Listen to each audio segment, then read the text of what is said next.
Muy buenos días a toda la comunidad FLI. Nos encontramos con el señor Pablo Andrés Castaño Calvo. Él es el delegado del programa de inclusión de la Secretaría de Educación de Pereira. Pablo, bienvenido. Muy buenos días, Diana. Es un placer estar el día de hoy con ustedes acá en la institución educativa. Un saludo muy especial de parte de nuestra secretaria de Educación, la doctora Diana. Igualmente, pues desde el equipo de inclusión, un cordial saludo. Pablo, cuéntanos un poco tu trayectoria. Bueno, soy psicólogo de formación, magíster en Educación y Desarrollo Humano. Vengo trabajando con el tema de inclusión educativa hace 15 años más o menos, aproximadamente, trabajando con el tema de inclusión. Pablo, ¿qué significa la inclusión educativa? Es importante tener en cuenta que la discapacidad hace el abordaje de todo este cumplimiento de la normatividad o la política pública en reconocimiento de los derechos de las personas con discapacidad. Desde allí pues, se contemplan normatividades vigentes actuales, que es el decreto 1421, por ejemplo, la ley 1618, el decreto 366, que juegan un rol muy importante frente a ser garantes del derecho a la educación. Ok, Pablo, abordemos ahora el Plan Individual de Ajustes Razonables, el formato PIAR. Ese formato del PIAR, que es el Plan Individual de Ajustes Razonables, lo que nos permite a nosotros como instituciones educativas es garantizar el debido proceso de acompañamiento y ajuste de flexibilización a los estudiantes que así lo requieran. Recordemos que más que un formato, es una herramienta para las instituciones educativas para garantizar un debido proceso de acuerdo a los ajustes que requiera cada uno de nuestros niños, niñas, jóvenes y adolescentes. ¿Quién diligencia el formato PIAR? Bueno, frente a la corresponsabilidad del licenciamiento del formato PIAR, hay que tener en cuenta varios factores. Uno de ellos, pues la importancia de que cuando se esté elaborando, el docente de aula tiene una corresponsabilidad porque es el que maneja las áreas, las temáticas, y frente a ello debe existir un acompañamiento de la docente orientadora, docente de apoyo o articuladora para que entre a hacer todo el proceso de acompañamiento y ajustes que se requiera. Recordemos que el PIAR en su elaboración es integral y allí también juega un rol muy importante la información que el padre de familia nos suministra. Allí por eso se hace esa triada: institución, familia y sector salud. Okay. Ahora, ¿qué implicaciones tiene o no firmar el formato PIAR, ya que la familia es convocada a dicha firma? El PIAR, como lo hablamos ahora, nos permite hacer la precisización curricular a nuestros estudiantes, no solamente desde la parte pedagógica, sino también con esas características socioemocionales y de comportamiento que se requieran tener algunos ajustes. Pablo, ¿quiénes son convocados a esta firma?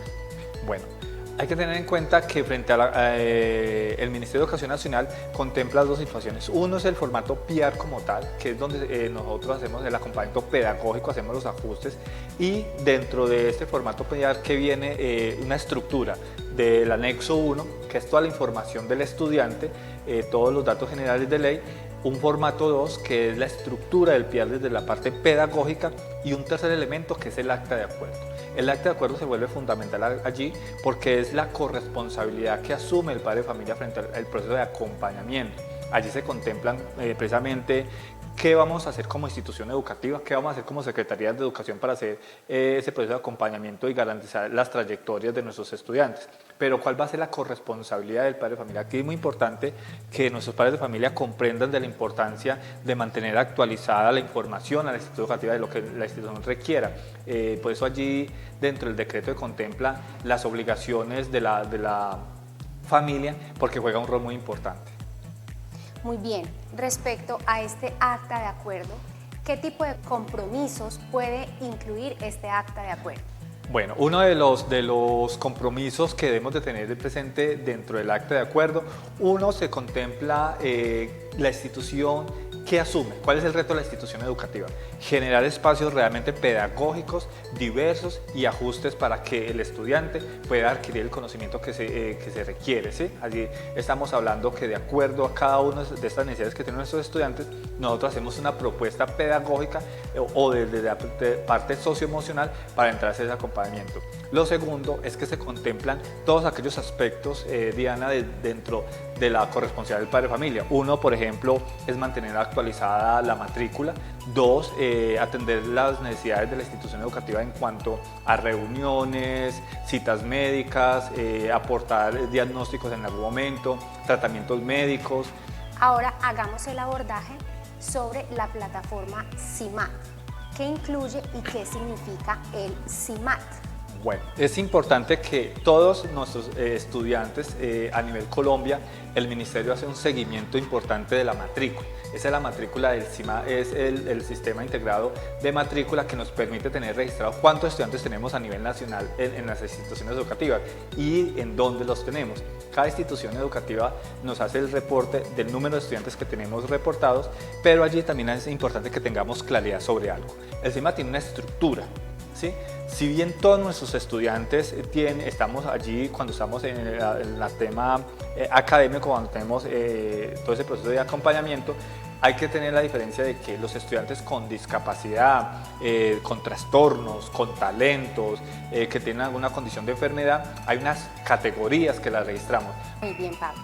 Ahora, ¿por qué es necesario tramitar los diagnósticos de nuestros niños y nuestros estudiantes a través de la EPS? Bueno, como lo contempla el Ministerio de Educación Nacional en el marco del derecho a la educación, en el decreto 1421, se da unos lineamientos para las instituciones educativas y las secretarías de educación. Uno, pues allí es importante que dentro de la historia escolar de los estudiantes, allí se contemplan que se surte un proceso. Pues el proceso es que efectivamente hacemos una identificación, esa identificación se da en el aula cuando el docente está haciendo todo su proceso de acompañamiento y a partir de allí se inicia la ruta, ¿sí? Posteriormente, pues una vez que el docente de aula no lo reporta, iniciamos con un proceso de evaluación pedagógica que es muy importante pues tenerlo allí. Desde la parte pedagógica, cómo se está haciendo el acompañamiento, o desde la parte emocional o comportamental. Allí luego trasciende el tema si la institución educativa y el equipo interdisciplinario considera pertinente hacer una activación de ruta por el sector salud, pues efectivamente lo que vamos a buscar es que si se necesita un diagnóstico, un acompañamiento de un especialista, y importante que desde esta generación de esta ruta se le entrega una remisión al padre de familia, porque pues nosotros hacemos como institución y como Secretaría de Educación es hacer un requerimiento al padre de familia. El padre de familia con su IPS o EPS lo que nos hace es traer ese diagnóstico con el fin de que nosotros tengamos los elementos clínicos para hacer esa unión con la parte pedagógica. Muy bien, Pablo. Ahora, hablemos un poco del índice de inclusión. ¿Qué significa aplicar el índice de inclusión y a quiénes incluye? Bueno, recordemos que el índice de inclusión es un instrumento de la guía 34, que es del Ministerio de Educación Nacional, hace parte de los elementos y documentos que nos sirven a nosotros como Secretarías de Educación, hacer un seguimiento para el acompañamiento a las instituciones educativas y mira qué tan incluyentes son las instituciones educativas a nivel nacional.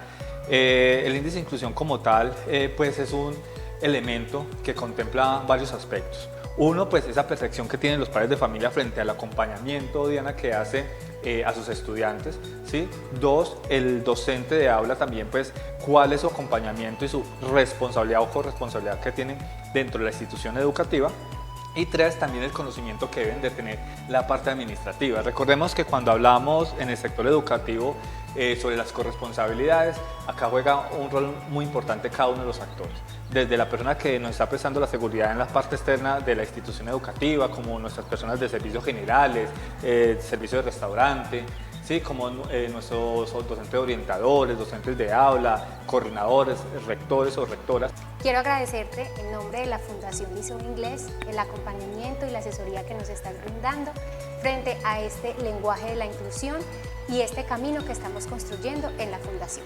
No, primero que todo, agradecerte a ti, Diana, por estar abanderando este proceso tan importante del reconocimiento al derecho a la inclusión, el derecho a la educación, que es importante. Agradecerle a la institución porque ha venido trabajando de la mano con la Secretaría de Educación frente a ese reconocimiento de los derechos de las personas con discapacidad. Quiero como agregar esta parte del tema de la aceptación que tenemos como familia frente a ciertos diagnósticos, ¿cierto? A veces cuando nos dicen que nuestro hijo tiene un talento en fútbol, en natación, nos llenamos de alegría, pero cuando nos llegan de pronto con una observación, una presunción de que posiblemente pueda existir una discapacidad intelectual o que muy posiblemente exista una discapacidad física o mental, desde allí ya se genera como ciertas barreras, porque ese proceso de aceptación es bastante complejo para nosotros como familia. Y pues efectivamente nosotros como Secretaría de Educación vamos a estar muy atentos a hacerles ese acompañamiento